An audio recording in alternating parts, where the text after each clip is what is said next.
boa noite. A polícia da capital apresentou esta manhã o acusado de um homicídio ocorrido em maio na zona leste da cidade. O crime foi flagrado por câmeras de segurança que ajudaram na identificação do suspeito, que até então estava foragido. A vítima morreu depois de ser atingida por vários golpes de barra de ferro. William dos Santos Barreto, de 23 anos, conhecido como Dendê, se apresentou à polícia após a divulgação deste vídeo, onde ele aparece cometendo o crime. Na gravação de uma câmera de segurança, é possível ver quando ele se aproxima de José Benício da Silva, de 55 anos, que momentos depois será morto friamente. O acusado chega até a cumprimentar a vítima, mas logo inicia uma discussão por causa da conta de cerveja no posto de conveniência. Aí depois o pessoal lá da conveniência lá, e a moça falou pra mim lá que estava alterando lá, eu fui tomar as duas lá, peguei discutir com ele lá. Do lado de fora, o suspeito continua bebendo ao lado da vítima, até que, no momento de distração, pega a barra de ferro escondida na blusa. Foram cerca de 9 golpes que resultaram na morte de José Benício, que não teve chances de defesa durante a bebedeira. O crime foi há 3 meses na zona leste de Manaus. De acordo com a polícia, ele também é suspeito de outro homicídio ocorrido em outubro de 2012, na zona norte da capital. A vítima teria sido morta a facadas após ir tirar satisfação com o acusado, que estava bebendo com a mulher dele. O suspeito será encaminhado à cadeia pública e ficará à disposição da justiça. Ele, sabedor de que tinha um mandado de prisão contra ele por um outro homicídio de 2012, mesmo assim continuou na rua, né, desdenhando aí da polícia, desdenhando da justiça, mas dessa vez ele não escapa, né? A Polícia Civil prendeu nesta segunda-feira Adson Dias da Silva, de 38 anos, conhecido como Pinguelão. Ele é o principal suspeito pela morte da líder comunitária Maria das Dores Salvador Priante, de 54 anos, que havia denunciado o suspeito por ameaças e venda ilegal de terras na comunidade Portelinha, Iranduba.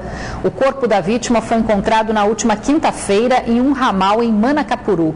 Ela foi atingida por pelo menos 12 disparos. Um segundo suspeito de envolvimento no crime, Ronaldo de Paula da Silva, de 21 anos, conhecido como Novo, também foi preso esta manhã. Os dois devem ser apresentados à imprensa nesta terça-feira. E Manaus registrou mais um fim de semana violento, com 11 homicídios.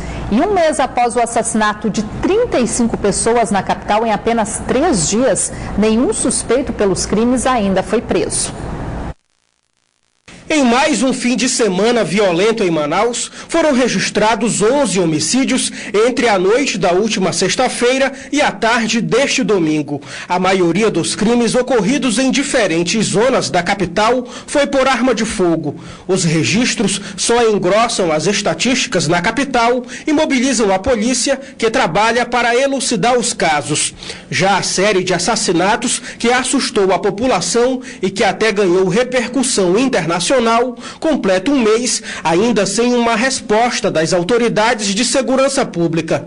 Mas, de acordo com o titular da Delegacia Especializada em Homicídios e Sequestros, as investigações dos homicídios estão avançadas. Mas nós precisamos agir com determinada cautela, né? Nós não podemos ter precipitação, temos que investigar, até porque tem um prazo para a conclusão das investigações, que no caso desses crimes, 30 dias, podendo ser prorrogado por mais tempo. Então, nós estamos investigando. Amanhã mesmo vai ter uma apresentação de 2 homicidas, cujo fato ocorreu no dia 18, às 6 horas da manhã, no Novo Israel, né? Então já é uma resposta que a gente está dando para a sociedade, mas outras respostas virão a partir daí. O que a gente precisa é que a sociedade compreenda que nós precisamos de um tempo para investigar, porque não dá para imputar responsabilidade a alguém de maneira precipitada. Para isso existe um inquérito policial e nós estamos investigando.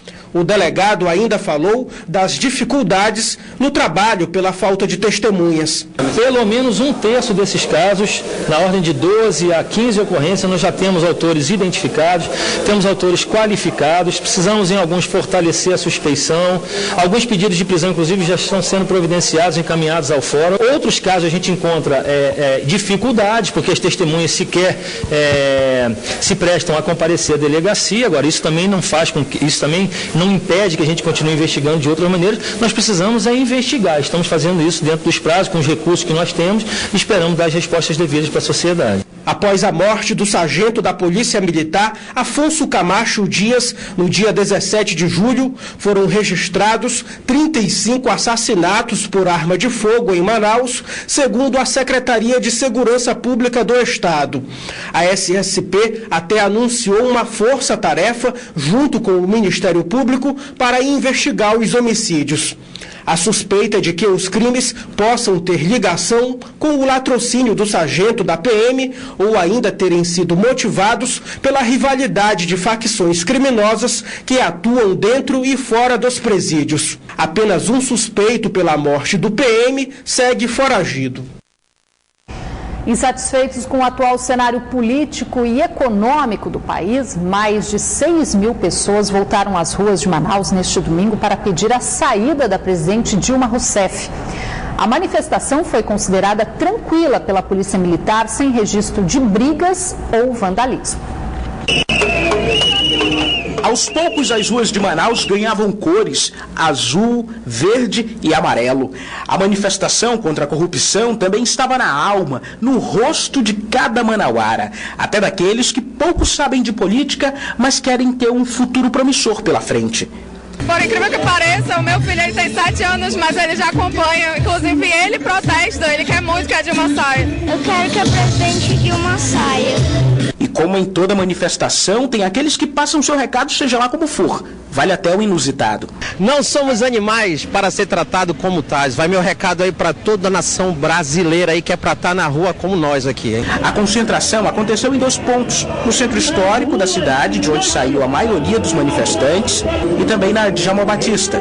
Desde que saíram do centro histórico da capital, os manifestantes caminharam até a Avenida Djalma Batista, uma das principais da cidade. Durante todo o percurso, que durou quase 1 hora, eles gritavam pela saída da presidente Dilma Rousseff, pediam que a Polícia Federal continue a investigar severamente contratos envolvendo a Petrobras e também o BNDES. A Polícia Federal ela deve continuar investigando, justamente com autonomia. E onde esses milhões elas poderiam comprar escola, fazer escolas para as crianças.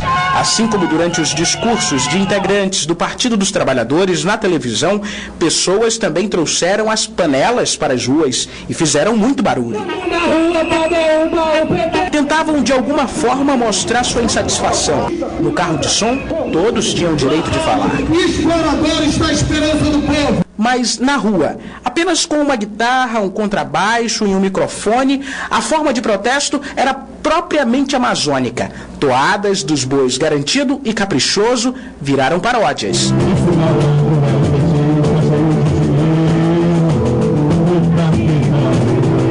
Foi um domingo onde 6.800 manifestantes, segundo a Polícia Militar, se encontraram para somar aos demais brasileiros insatisfeitos. Agora, o melhor é destacar o valor da democracia.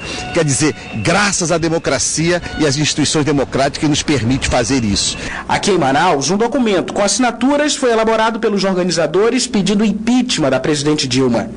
O impeachment de Dilma Rousseff é a representatividade maior de todo um trabalho que a população está tendo, de ir às ruas, de exigir que a classe política do país tome postura e faça aquilo que são as demandas do povo. E é nas ruas que nós vamos começar agora a fazer um trabalho que vai desencadear uma ação dentro do Congresso Nacional através dos parlamentares de todos os estados, tanto os deputados federais como os senadores. A PM considerou a manifestação na capital amazonense dentro da normalidade. Não houve nenhum caso de desordem, nenhum problema que fugiu da normalidade. Às 6h30 da noite de domingo, o protesto terminou. Todos deixaram as ruas com um sentimento de esperança por um Brasil melhor.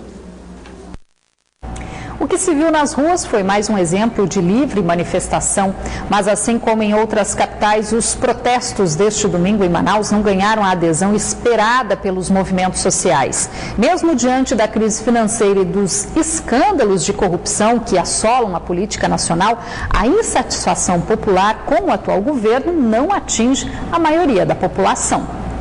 A insatisfação política que foi parar nas ruas neste domingo não ganhou a dimensão esperada pelos movimentos sociais que organizaram os protestos em Manaus. Das 50 mil pessoas esperadas, apenas 6.800 foram para as ruas, de acordo com a Polícia Militar. Os manifestantes disseram que o total foi de 30 mil pessoas.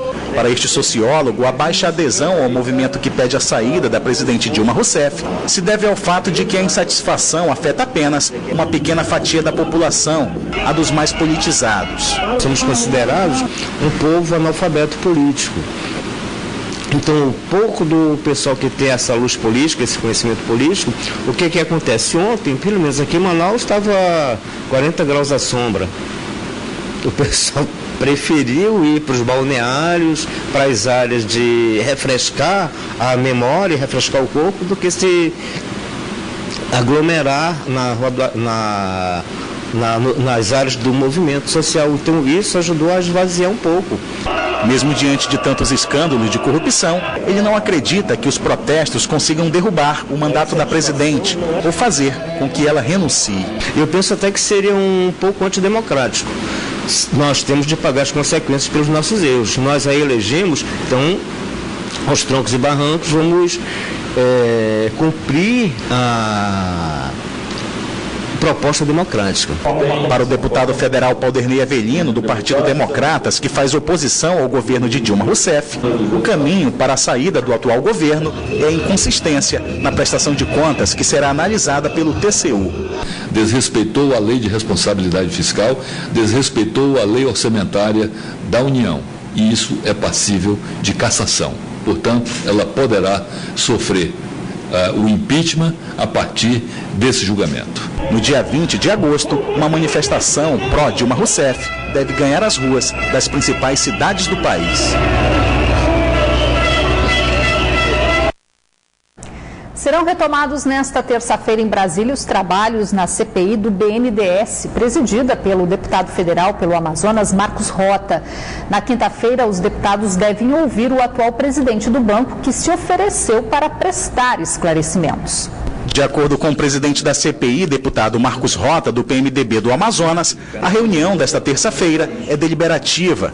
A intenção é buscar informações sobre convênios que foram fechados pelo banco durante as gestões de Lula e da presidente Dilma Rousseff, entre os anos de 2003 a 2015. Estamos já, nessa próxima terça-feira, deliberando sobre pedido de informação. Nós temos muitos pedidos de informação a respeito dos contratos que foram celebrados, dos convênios, a taxa de juros, subsídios, os países que receberam dinheiro do Banco Nacional de Desenvolvimento Econômico e Social. O que nós queremos é aclarar todos os pontos possíveis e imagináveis. O BNDES foi criado há mais de 60 anos para financiar a realização de investimentos em todos os segmentos da economia.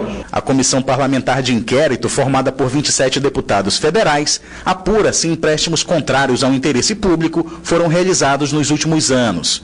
A CPI já sinalizou a possibilidade de convocar o ex-presidente Lula para depor, mas até o momento a única visita confirmada é do atual presidente do banco, Luciano Coutinho. O encontro deve ocorrer na próxima quinta-feira.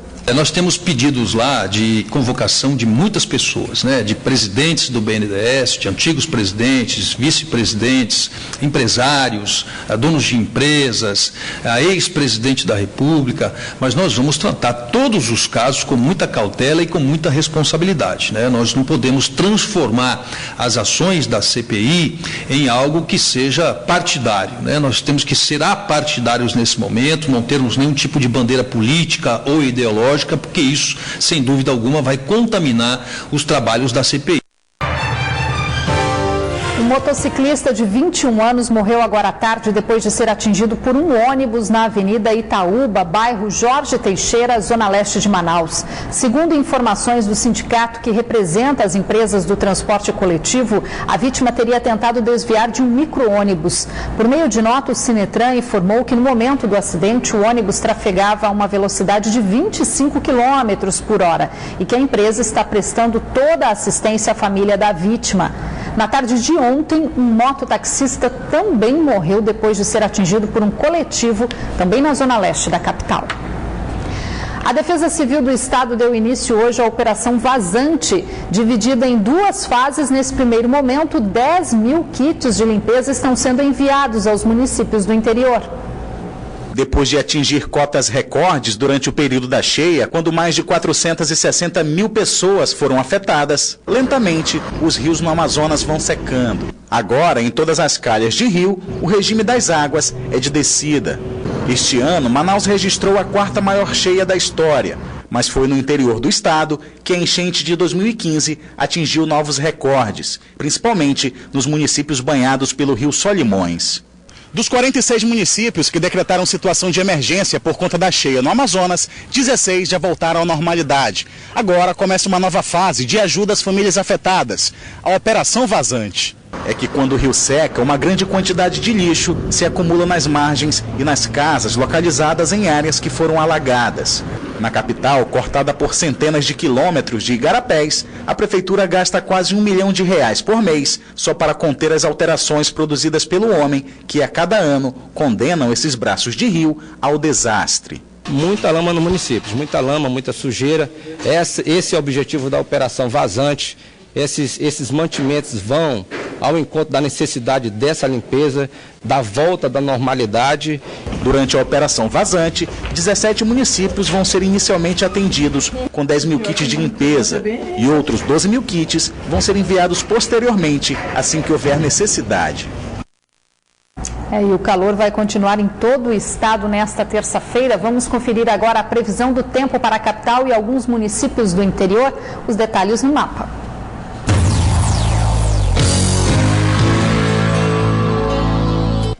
Em Apuí, a previsão é de muitas nuvens, temperatura mínima de 26 e a máxima pode chegar aos 39 graus. Em Silves, o sol aparece com poucas nuvens e as temperaturas variam entre 26 e 33 graus. Em Manaus, a previsão para terça-feira é de tempo nublado com chance de chuva fraca. As temperaturas variam entre 25 e 33 graus. 82 quilos de carne de caça foram apreendidos pelo batalhão da Polícia Ambiental nesta segunda-feira em uma banca da feira do Japim, na capital. O material estava armazenado em um freezer. O proprietário foi encaminhado para a Delegacia do Meio Ambiente e vai responder por crime ambiental. A pena varia de 6 meses a 1 ano, além de multa. Os bombeiros encerraram agora há pouco no Rio Negro as buscas pelo bebê de 4 meses jogado pelo próprio pai na noite da última sexta-feira. O bebê foi jogado no Rio Negro pelo próprio pai que pilotava o barco na noite da última sexta-feira durante uma discussão com a mãe que carregava a criança. Para a polícia, a mulher disse que o ex-marido ainda teria tentado enforcá-la, mas ela conseguiu fugir se jogando no rio. Josias da Silva Alves, que teria se negado a pagar uma pensão alimentícia, continua foragido. Na manhã de sábado, mergulhadores do Corpo de Bombeiros iniciaram as buscas, que seguiram pelo fim de semana e foram encerradas na tarde desta segunda-feira.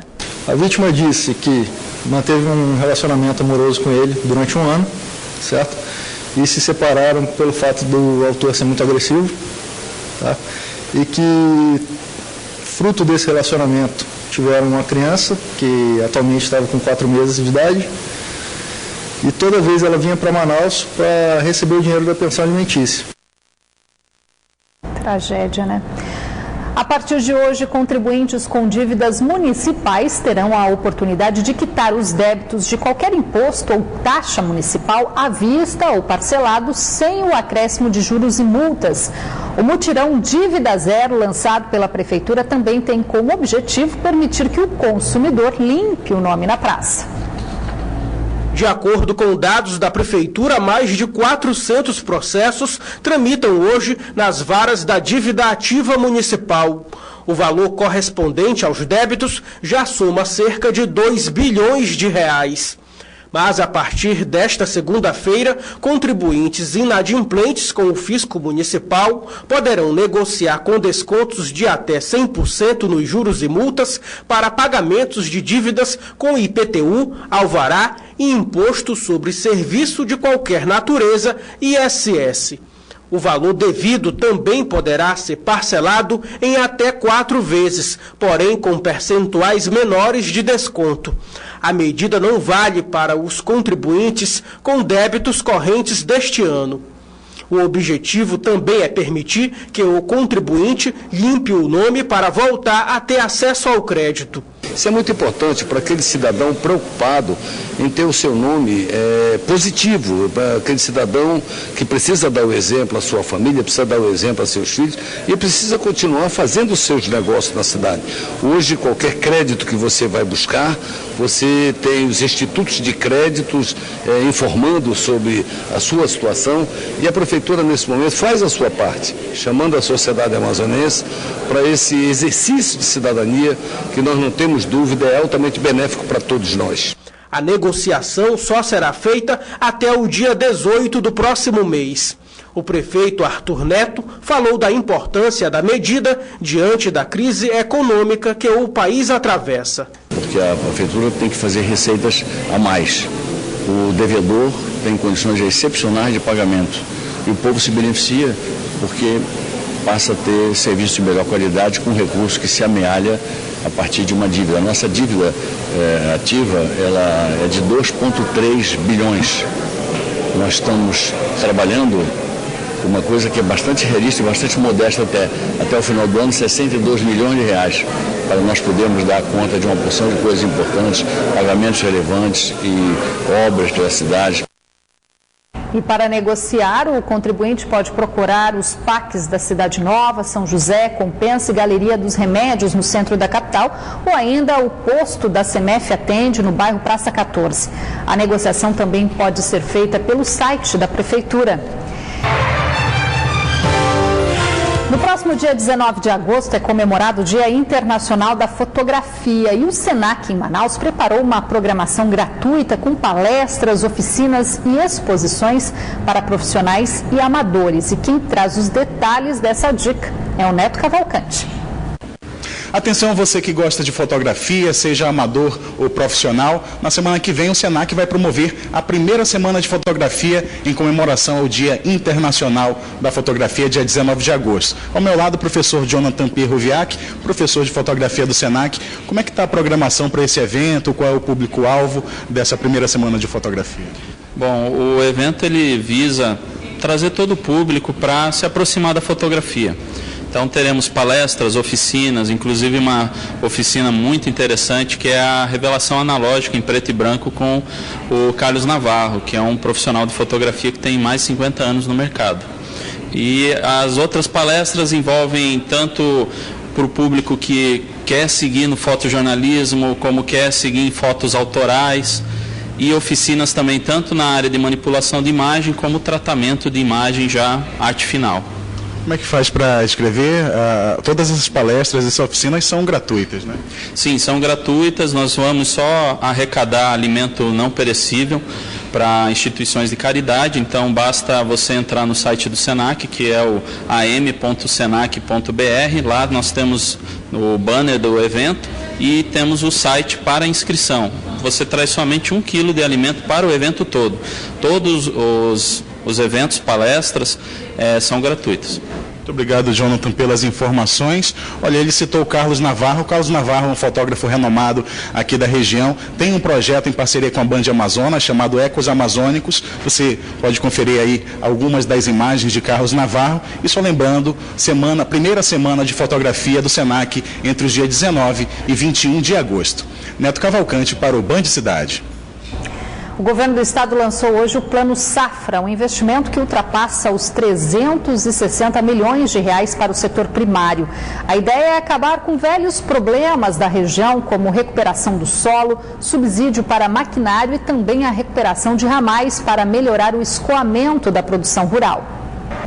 Dona Benedita mora no município de Presidente Figueiredo.